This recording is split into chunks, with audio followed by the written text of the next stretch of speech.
Hi, good morning my dear students. कैसे हो तुम सब? आई थिंक कि तुम सब ठीक होगे और मन लगाकर पढ़ाई कर रहे होगे, क्योंकि बहुत जल्द तुम लोगों की हाफ ईयरली एग्ज़ाम भी होने वाला है। ठीक है, तो पिछले कुछ क्लासेस में हम हिंदी ग्रामर को पढ़ चुके थे। तो आज हम तुम्हारी हिंदी पाठ्य पुस्तक से एक कहानी पढ़ते हैं। ठीक है, बहुत ही मज़ेदार कहानी। तो चलो बिना देर के शुरू करते हैं। तो यह है क्लास 7 की हिंदी पाठ्य पुस्तक किताब, और आज हम जो कहानी पढ़ने जा रहे हैं उसका नाम है कंजूस चाची से चतुराई, जो कि तुम्हारे किताब में 34 नंबर पृष्ठा में है। तो तुम अब अपनी किताब की 34 नंबर पृष्ठा को खोलो। तो ये कहानी पढ़ने से पहले मैं तुम्हें एक बात पूछनी चाहती हूँ। अच्छा, तुम कभी गोपाल भांड के रहस्य के बारे में सुने हो? आई थिंक सुने होंगे, क्योंकि ये बहुत पुराने ज़माने की कहानी है। खैर छोड़ो, अगर तुम नहीं भी सुने होगे तो मैं तुम्हें बता देती हूँ। देखो, गोपाल एक राज दरबार में विदूषक था। विदूषक मतलब जो कि हमेशा मज़े मज़े बातें कहकर हंसाया करते थे। और सिर्फ इतना ही नहीं, गोपाल बहुत चतुर था, इसलिए राजा और बाकी सारे लोग भी गोपाल को बहुत पसंद करते थे। तो गोपाल भांड की रहस्य कथा में गोपाल की सारी चतुराई के बारे में वर्णना किया गया है। वो जो कुछ भी काम अपनी चतुरता से करता है, वो सब सुनने के लिए बहुत ही अच्छा लगता था। और आज हम जो कहानी पढ़ने जा रहे हैं वो भी गोपाल भांड रहस्य के एक किस्सा है, जिसको लिखे हैं स्वप्ना दत्ता। तो चलो आज मैं तुम्हें ये कहानी सुनाती हूँ।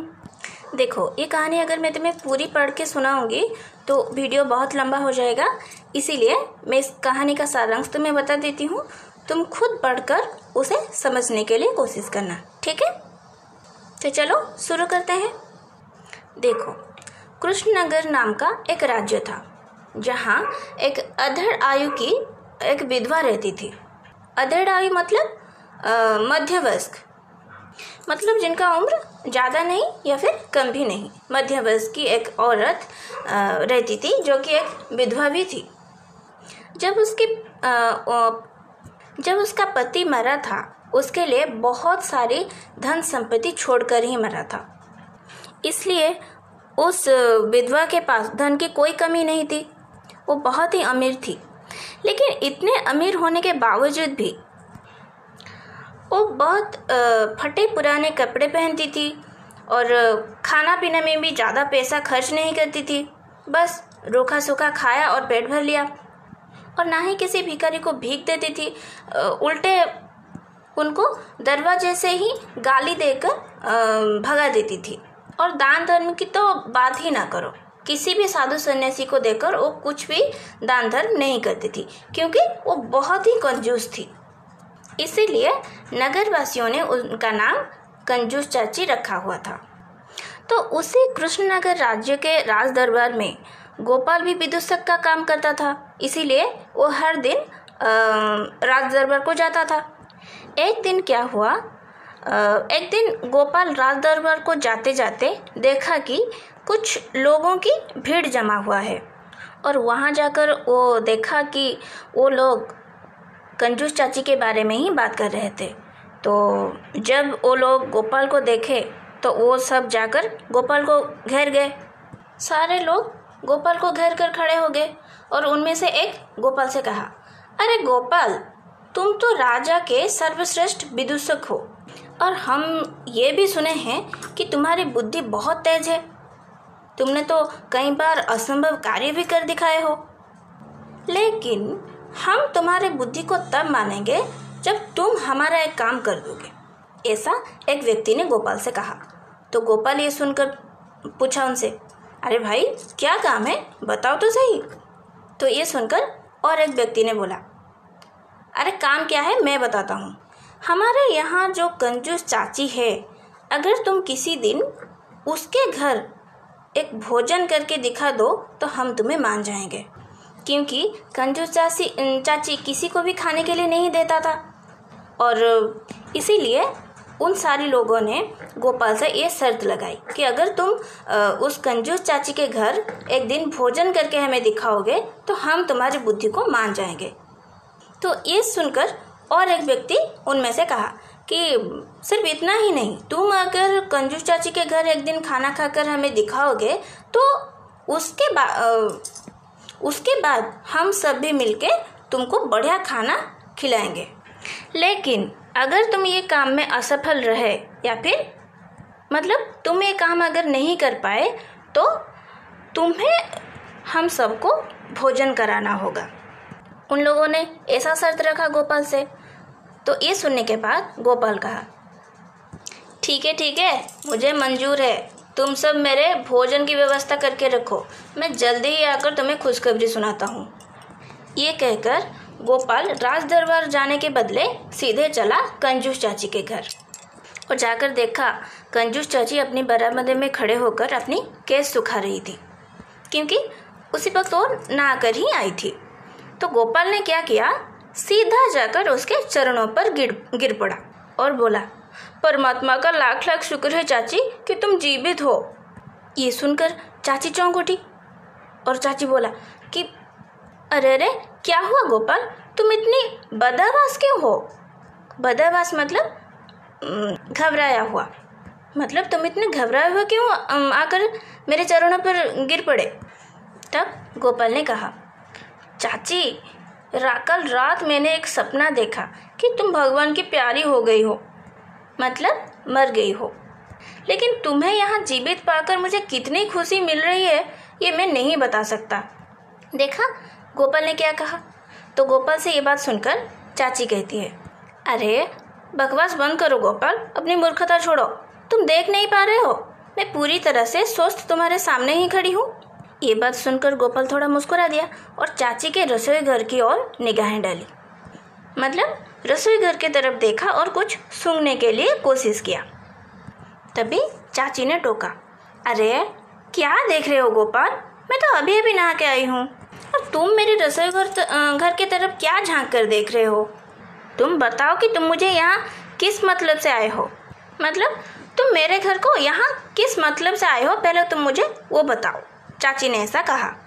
तब गोपाल बोलता है, चाची मैं तुम्हारे पाक कला के बारे में बहुत सुना हूँ, क्या भोजन बनाते हो तुम, अति उत्तम, तुम्हारे भोजन के बारे में बहुत प्रशंसा सुनी है मैंने। ये कहकर गोपाल अपनी होठ पर जीभ फिराता हुआ बोला, रात में भी मैं सपने में यही सोच रहा था कि अगर तुम मर गई तो फिर मैं तुम्हारे हाथों का भोजन और नहीं कर पाऊंगा, बहुत अफसोस रह जाएगा मेरा। ये कहकर वो चाची के पास आया और चाची के और करीब आके हंसते हंसते कहा कि चाची तुम मेरे लिए अपने हाथों से स्वादिष्ट कढ़ी तैयार नहीं कर सकते हो क्या? एक बार मुझे तुम अपने हाथों से बनी स्वादिष्ट कढ़ी खिला दो ना। गोपाल के मुंह से चाची अपनी रसोई के बारे में इतना प्रशंसा सुनकर बहुत खुश हो गया, क्योंकि प्रशंसा किसे अच्छी नहीं लगती और पहले भी चाची को इतना तारीफ कोई किया भी नहीं था। इसलिए गोपाल के मुंह से ये तारीफ सुनकर चाची बहुत खुश हो गया और बोला, ठीक है, यदि तुम्हारी यही इच्छा है तो कल दोपहर को मेरे यहाँ भोजन करने के लिए आ जाना, मैं तुम्हारे लिए कढ़ी तैयार करके रखूँगी। लेकिन याद रखना गोपाल, मैं सिर्फ कढ़ी और चावल ही पकाऊंगी, इससे ज़्यादा और कुछ भी मुझसे उम्मीद मत रखना, समझ गए? चाची तो पहले से ही कंजूस थी, तो जब वो गोपाल की मुझसे अपनी तारीफ सुनी तो इतना खुश हो गई कि वो खुद को रोक नहीं पाई, तो इसीलिए वो गोपाल को खाने के लिए बुला दिया। लेकिन गोपाल से कहा कि सिर्फ भात और कढ़ी ये दो चीज़ ही वो बनाएगी, इससे ज़्यादा और कुछ भी नहीं वो बना सकती। तो गोपाल भी ये सुनकर राजी हो गया और कहा, ठीक है, मैं कल दोपहर को आ जाऊँगा। अगले दिन दोपहर के समय गोपाल चाची के यहाँ गया। रास्ते में से वो क्या किया ना, एक तली हुई झींगा मछलियों को खरीद लाया, जिन्हें वो एक पॉकेट में छुपाकर अपने पास रख लिया था, समझ गए? तो देखा गोपाल का कारनामा यहीं से शुरू हो गया। तो आगे देखो गोपाल करता क्या है। तो वो मछली लेकर गोपाल और चाची के घर तक पहुंच गया। और जब ही वो पहुंच गया, चाची उसके लिए खाना परोसने के लिए तैयार हो गई और एक थाली में भोजन परोसकर गोपाल के सामने रख दिया।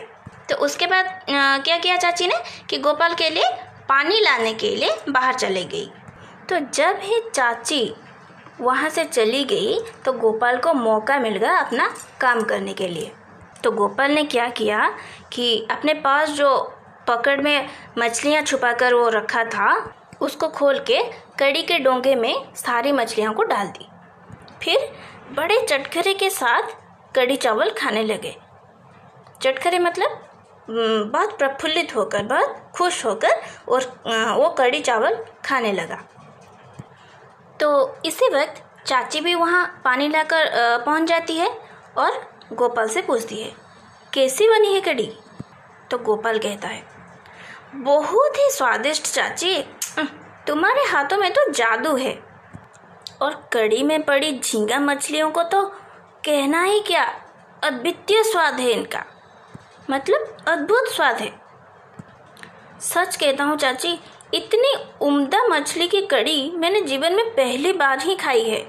उम्दा मतलब उत्तम, अति उत्तम कड़ी है ये।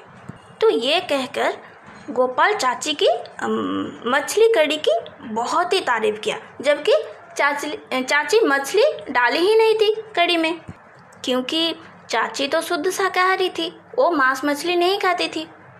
लेकिन गोपाल के मुंह से मछली वाली कड़ी के नाम सुनकर चाची बिल्कुल चौंक उठा।